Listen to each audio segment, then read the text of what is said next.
रत्नः कल्पितमासनं हिमजलः स्नानं च दिव्याम्बरम् नानारत्नविभूषितं मृगमदा मोदाङ्कितं चन्दनम् जाते चम्पकबिल्वपत्ररचितं पुष्पं च धूपं तथा दीपं देवदयानिधे पशुपते रत्कल्पितं गृह्यताम् सौवर्णे नवरत्नखण्डरचिते पात्रे घृतं पायसं भक्ष्यं पञ्चविधं पयोदधियुतं रम्भाफलं पानकं शाकानामयुतं जलं रुचिकरं कर्पूरखण्डोज्ज्वलं ताम्बूलं मनसा मया विरचितं भक्त्या प्रभो स्वीकुरु छत्रं चामरयोर्युगं व्यजनकं चादर्शकं निर्मलं वीणाभेरिमृदङ्गकाहलकला गीतं च नित्यं तथा साष्टाङ्गं प्रणतिः स्तुतिर्बहुविधा एतत्समस्तं मया सङ्कल्पेन समर्पितं तव विभो पूजाग्रहाण प्रभो आत्मा त्वं गिरिजामतिः सहचरः प्राणः शरीरं गृहं पूजा ते विषयोपभोगरचना निद्रा समाधिस्थितिः सञ्चारः पदयोः प्रदक्षिणविधि स्तोत्राणि सर्वा गिरो यद्यत् कर्म करोमि तत्तदखिलं शम्भो तवाराधनम्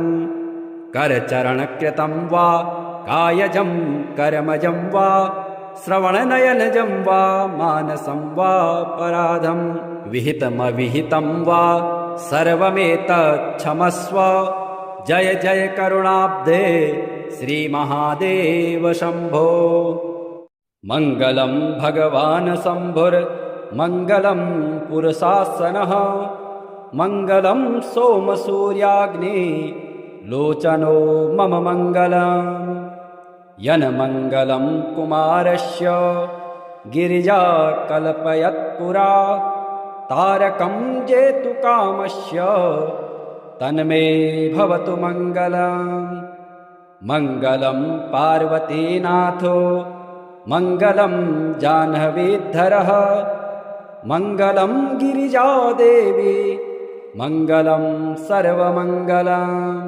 गिरीन्द्रस्य च मेनाया त्रैलोकस्य तपः फले पार्वत्या जन्मदिवसे तन्मे भवतु मङ्गलम् त्रिपुरं हन्तु कामस्य दिदक्षोरन्धकासुरं भवान्या यत्कृतं भर्तुस्तन्मे भवतु मङ्गलम् ईश्वराज्ञानुयातस्य वीरभद्रस्य शूलिना यत्कृतं मङ्गलं कार्यं तन्मे भवतु मङ्गलम् हारभूषणकेयूर लीलाभुजङ्गभूषयोः शिवयोः सदृशोद्वाहे तन्मे भवतु मङ्गलम् यः शिवो नाम रूपाभ्यां या देवी सर्वमङ्गला तयोः संसरणात्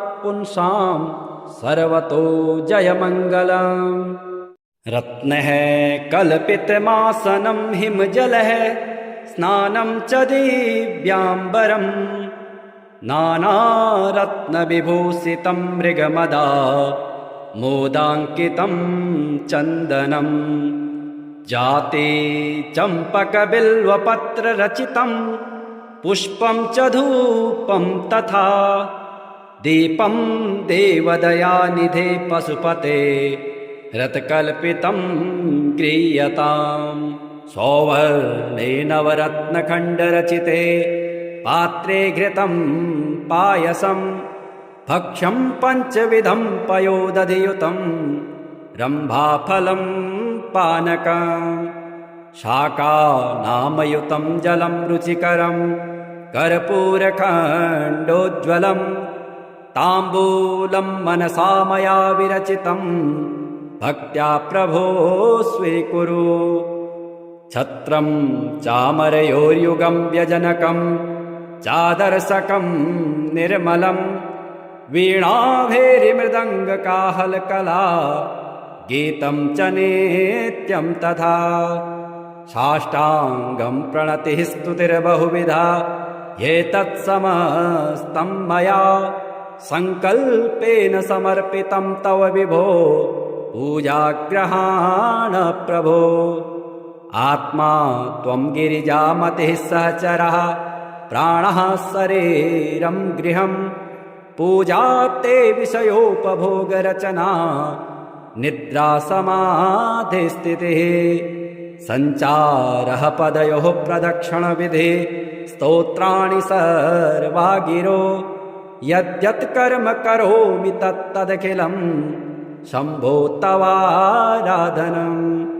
करचरणकृतं वा कायजं कर्मजं वा श्रवणनयनजं वा मानसं वा पराधं विहितमविहितं वा सर्वमेतत् क्षमस्व।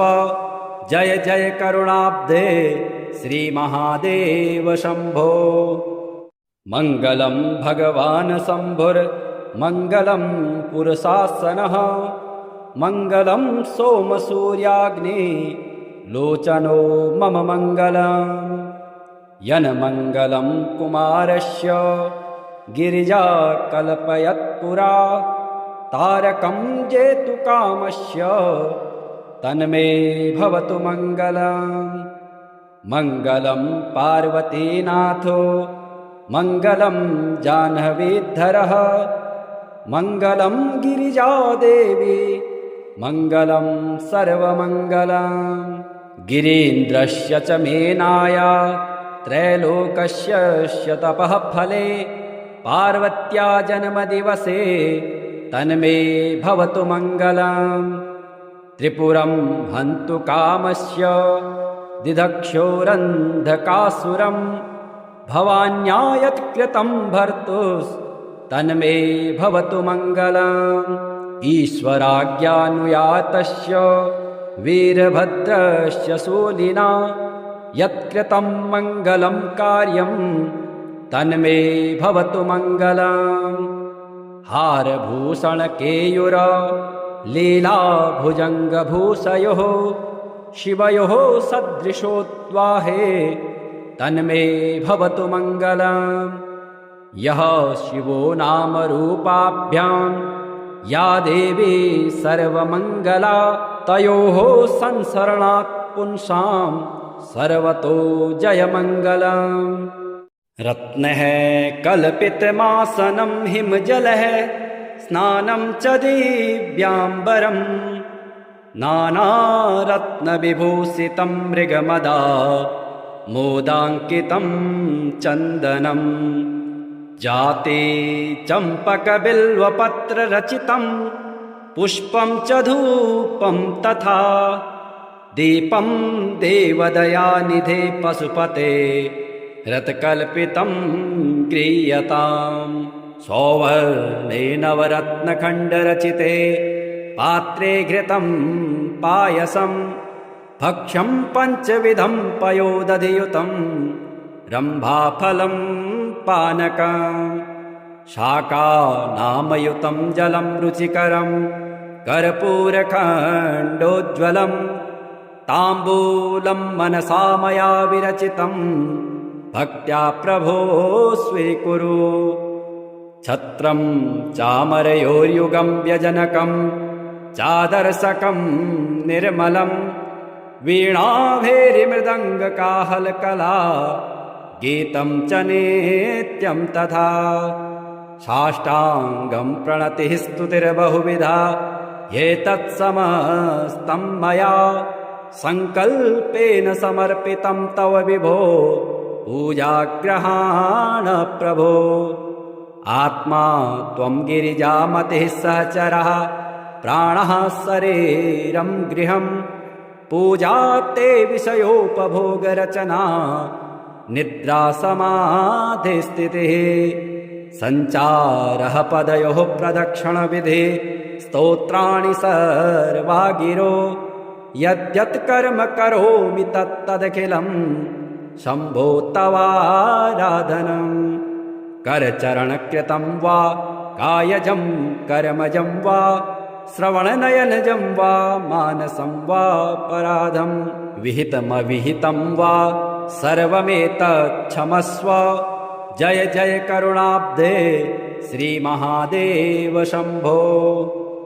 मङ्गलं भगवान् शम्भुर्मङ्गलं पुरुषासनः मङ्गलं सोमसूर्याग्नि लोचनो मम मङ्गलम् यन्मङ्गलं कुमारस्य गिरिजा कल्पयत्पुरा तारकं जेतुकामस्य तन्मे भवतु मङ्गलम् मङ्गलं पार्वतीनाथो मङ्गलं जाह्नवीधरः मङ्गलं गिरिजादेवी मङ्गलं सर्वमङ्गलम् गिरीन्द्रस्य च मेनाया त्रैलोकस्य तपः फले पार्वत्या जन्मदिवसे तन्मे भवतु मङ्गलम् त्रिपुरं हन्तु कामस्य दिदक्षोरन्धकासुरं भवान्या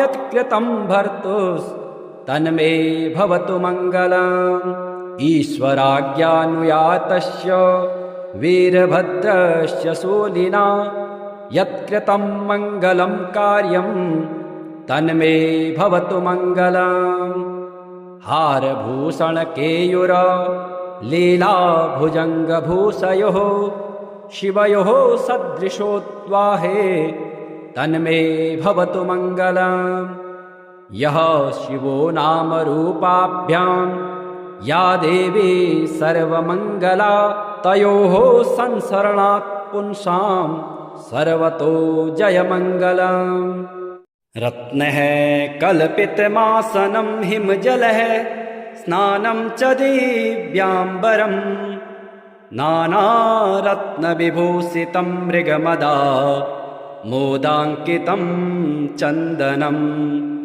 जाते चम्पकबिल्वपत्ररचितं पुष्पं च धूपं तथा दीपं देवदयानिधे पशुपते रत्कल्पितं गृह्यताम् सौवर्णे नवरत्नखण्डरचिते पात्रे घृतं पायसं भक्ष्यं पञ्चविधं पयोदधियुतं रम्भाफलं पानकं शाकानामयुतं जलं रुचिकरं कर्पूरखण्डोज्ज्वलं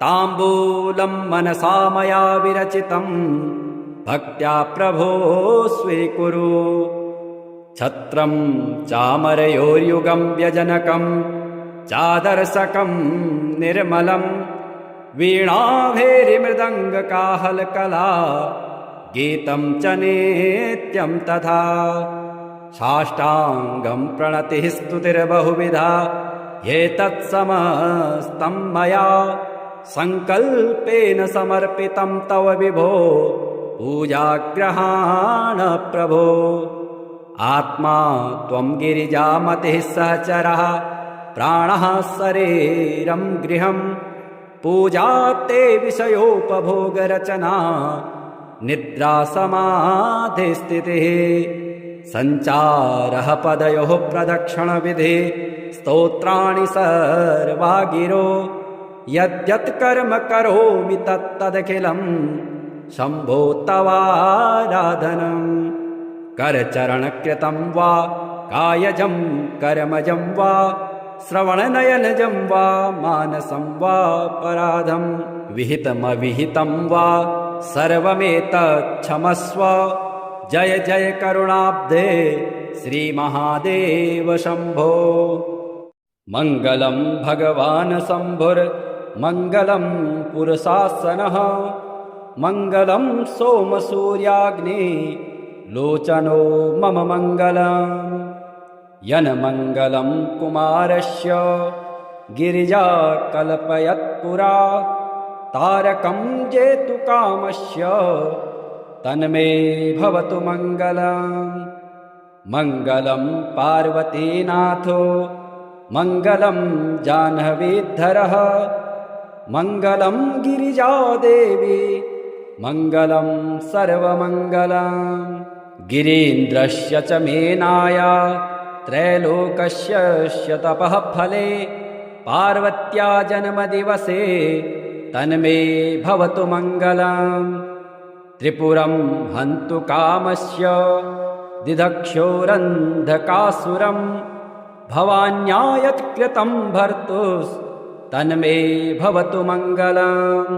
ईश्वराज्ञानुयातस्य वीरभद्रस्य शूलिना यत्कृतं मङ्गलं कार्यं तन्मे भवतु मङ्गलम्। हारभूषणकेयूर लीलाभुजङ्गभूषयोः शिवयोः सदृशोद्वाहे तन्मे भवतु मङ्गलम्। यः शिवो नामरूपाभ्यां या देवी सर्वमङ्गला तयोः संसरणात् पुंसां सर्वतो जयमङ्गलम्। रत्नः कल्पितमासनं हिमजलः स्नानं च दिव्याम्बरं नानारत्नविभूषितं मृगमदा मोदाङ्कितं चन्दनम्। जाते चम्पकबिल्वपत्ररचितं पुष्पं च धूपं तथा दीपं देवदयानिधे पशुपते रत्कल्पितं गृह्यताम्। सौवर्णेन नवरत्नखण्डरचिते पात्रे घृतं पायसं भक्ष्यं पञ्चविधं पयोदधियुतं रम्भाफलं पानकं शाकानामयुतं जलं रुचिकरं कर्पूरखण्डोज्ज्वलं ताम्बूलं मनसा मया विरचितं भक्त्या प्रभो स्वीकुरु। छत्रं चामरयोर्युगं व्यजनकं चादर्शकं निर्मलं वीणाभेरिमृदङ्गकाहलकला गीतं च नित्यं तथा। साष्टाङ्गं प्रणतिः स्तुतिर्बहुविधा एतत्समस्तं मया सङ्कल्पेन समर्पितं तव विभो पूजाग्रहाण प्रभो। आत्मा त्वं गिरिजामतिः सहचरः प्राणः शरीरं गृहं पूजा ते विषयोपभोगरचना निद्रा समाधिस्थितिः सञ्चारः पदयोः प्रदक्षिणविधि स्तोत्राणि सर्वा गिरो यद्यत् कर्म करोमि तत्तदखिलं शम्भो तवाराधनम्। करचरणकृतं वा कायजं कर्मजं वा श्रवणनयनजं वा मानसं वा पराधं विहितमविहितं वा सर्वमेतच्छमस्व। जय जय करुणाब्धे श्रीमहादेव शम्भो। मङ्गलं भगवान् शम्भुर्मङ्गलं पुरुषासनः मङ्गलं सोमसूर्याग्नि लोचनो मम मङ्गलम्। यन्मङ्गलं कुमारस्य गिरिजा कल्पयत्पुरा तारकं जेतु कामस्य तन्मे भवतु मङ्गलम्। मङ्गलं पार्वतीनाथो मङ्गलं जाह्नवीधरः मङ्गलं गिरिजादेवी मङ्गलं सर्वमङ्गलम्। गिरीन्द्रस्य च मेनाया त्रैलोकस्य तपः फले पार्वत्या जन्मदिवसे तन्मे भवतु मङ्गलम्। त्रिपुरं हन्तु कामस्य दिदक्षोरन्धकासुरं भवान्या यत्कृतं भर्तुस्तन्मे भवतु मङ्गलम्। ईश्वराज्ञानुयातस्य वीरभद्रस्य शूलिना यत्कृतं मङ्गलं कार्यं तन्मे भवतु मङ्गलम्। हारभूषणकेयूर लीलाभुजङ्गभूषयोः शिवयोः सदृशोद्वाहे तन्मे भवतु मङ्गलम्। यः शिवो नामरूपाभ्यां या देवी सर्वमङ्गला तयोः संसरणात् पुंसां सर्वतो जयमङ्गलम्। रत्नः कल्पितमासनं हिमजलः स्नानं च दिव्याम्बरम् नानारत्नविभूषितं मृगमदा मोदाङ्कितं चन्दनम्। जाते चम्पकबिल्वपत्ररचितं पुष्पं च धूपं तथा दीपं देवदयानिधे पशुपते रत्कल्पितं क्रियताम्। सौवर्णे नवरत्नखण्डरचिते पात्रे घृतं पायसं भक्ष्यं पञ्चविधं पयोदधियुतं रम्भाफलं पानकं शाकानामयुतं जलं रुचिकरं कर्पूरखण्डोज्ज्वलं ताम्बूलं मनसा मया विरचितं भक्त्या प्रभो स्वीकुरु। छत्रं चामरयोर्युगं व्यजनकं चादर्शकं निर्मलं वीणाभेरिमृदङ्गकाहलकला गीतं च नित्यं तथा। साष्टाङ्गं प्रणतिः स्तुतिर्बहुविधा एतत्समस्तं मया सङ्कल्पेन समर्पितं तव विभो पूजाग्रहाण प्रभो। आत्मा त्वं गिरिजामतिः सहचरः प्राणः शरीरं गृहं पूजा ते विषयोपभोगरचना निद्रा समाधिस्थितिः सञ्चारः पदयोः प्रदक्षिणविधि स्तोत्राणि सर्वा गिरो यद्यत् कर्म करोमि तत्तदखिलं शम्भो तवाराधनम्। करचरणकृतं वा कायजं कर्मजं वा श्रवणनयनजं वा मानसं वा पराधं विहितमविहितं वा सर्वमेतच्छमस्व। जय जय करुणाब्धे श्रीमहादेव शम्भो। मङ्गलं भगवान् शम्भुर्मङ्गलं पुरुषासनः मङ्गलं सोमसूर्याग्नि लोचनो मम मङ्गलम्।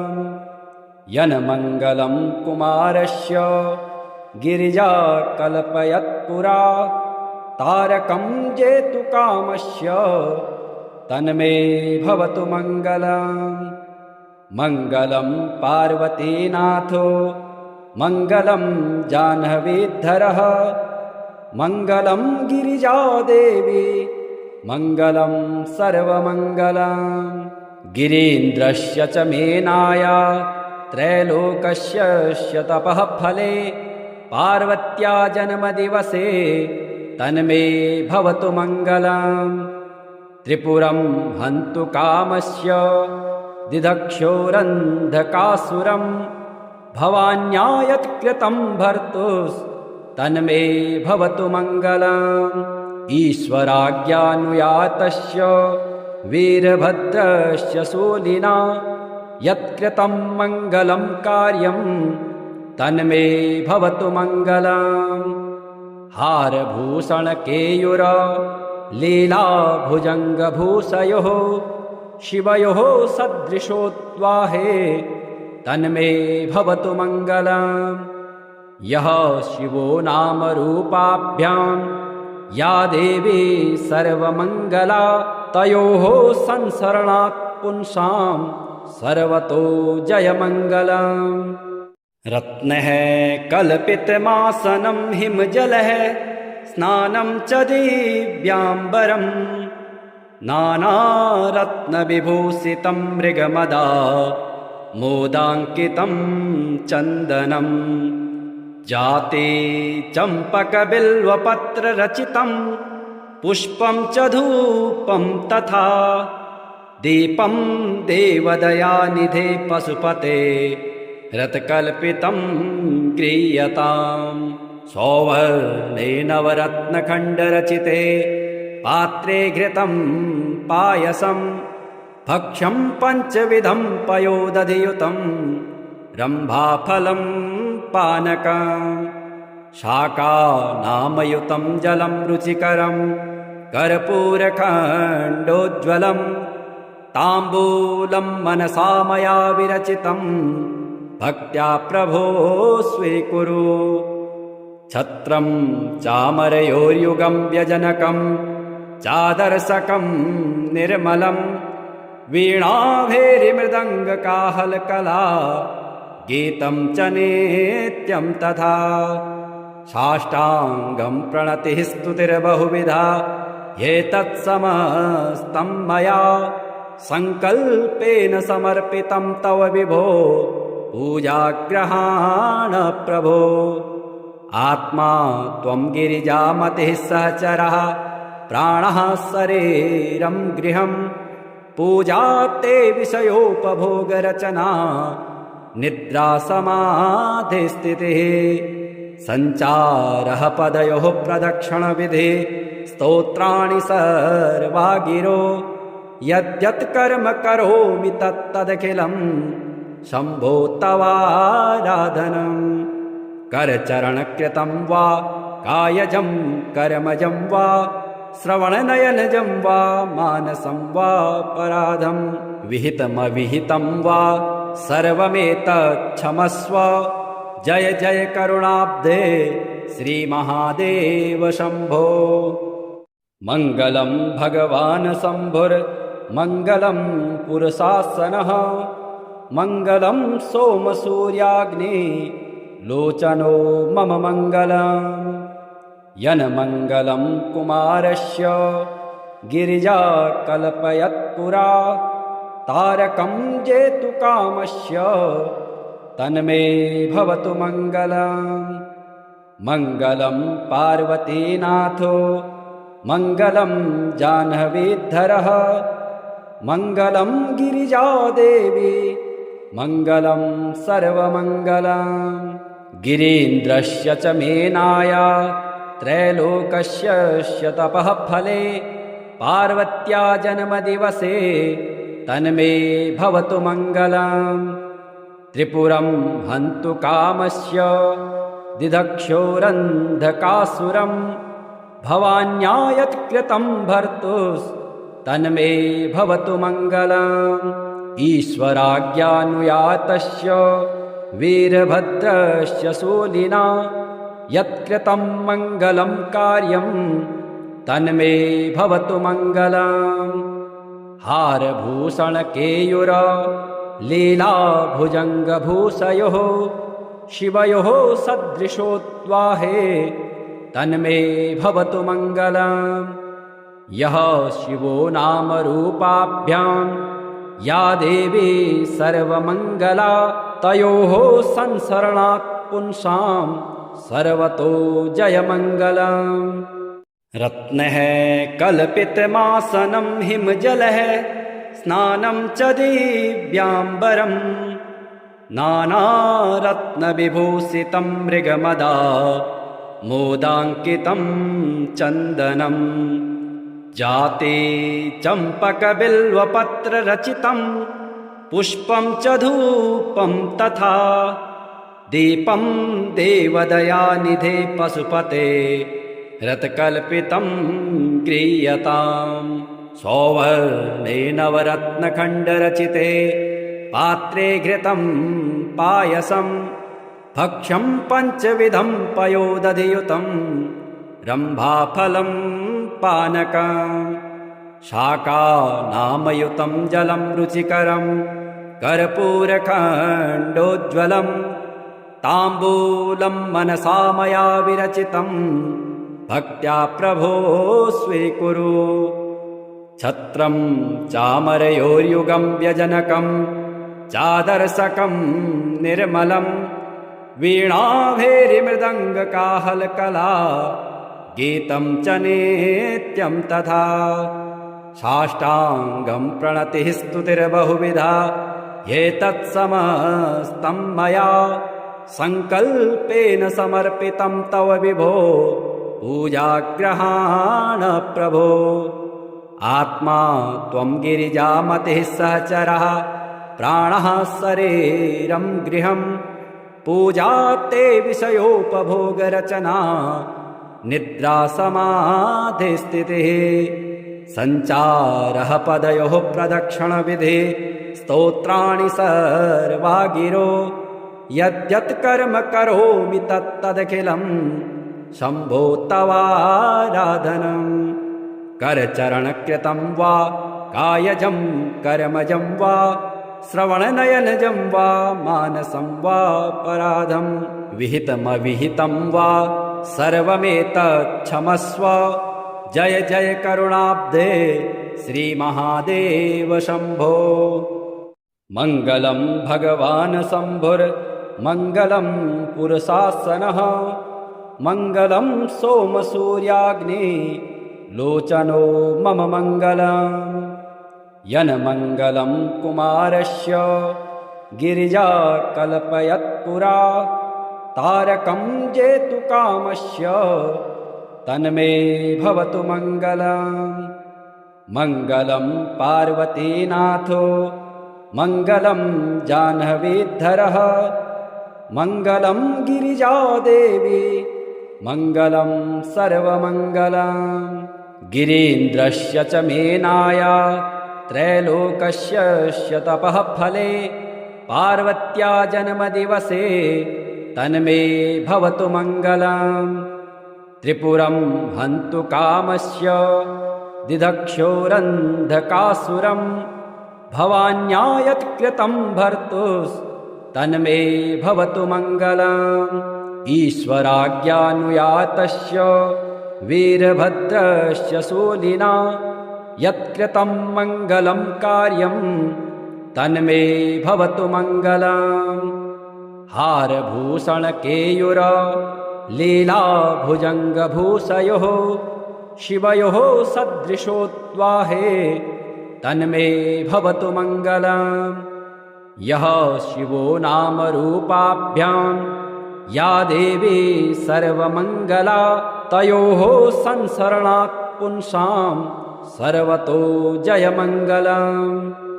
रत्नः कल्पितमासनं हिमजलः स्नानं च दिव्याम्बरम् नानारत्नविभूषितं मृगमदा मोदाङ्कितं चन्दनम् जाते चम्पकबिल्वपत्ररचितं पुष्पं च धूपं तथा दीपं देवदयानिधे पशुपते रत्कल्पितं गृह्यताम्। सौवर्णे नवरत्नखण्डरचिते पात्रे घृतं पायसं भक्ष्यं पञ्चविधं पयोदधियुतं रम्भाफलं पानकम् शाकानामयुतं जलं रुचिकरं कर्पूरखण्डोज्ज्वलं ताम्बूलं मनसा मया विरचितं भक्त्या प्रभो स्वीकुरु। छत्रं चामरयोर्युगं व्यजनकं चादर्शकं निर्मलं वीणाभेरिमृदङ्गकाहलकला गीतं च नित्यं तथा। साष्टाङ्गं प्रणतिः स्तुतिर्बहुविधा एतत्समस्तं मया सङ्कल्पेन समर्पितं तव विभो पूजाग्रहाण प्रभो। आत्मा त्वं गिरिजामतिः सहचरः प्राणः शरीरं गृहं पूजा ते विषयोपभोगरचना निद्रा समाधिस्थितिः सञ्चारः पदयोः प्रदक्षिणविधि स्तोत्राणि सर्वा गिरो यद्यत् कर्म करोमि तत्तदखिलं शम्भो तवाराधनम्। करचरणकृतं वा कायजं कर्मजं वा श्रवणनयनजं वा मानसं वा पराधं विहितमविहितं वा सर्वमेतच्छमस्व। जय जय करुणाब्धे श्रीमहादेव शम्भो। मङ्गलं भगवान् शम्भुर्मङ्गलं पुरुषासनः। मङ्गलं सोमसूर्याग्नि लोचनो मम मङ्गलम्। यन्मङ्गलं कुमारस्य गिरिजा कल्पयत्पुरा।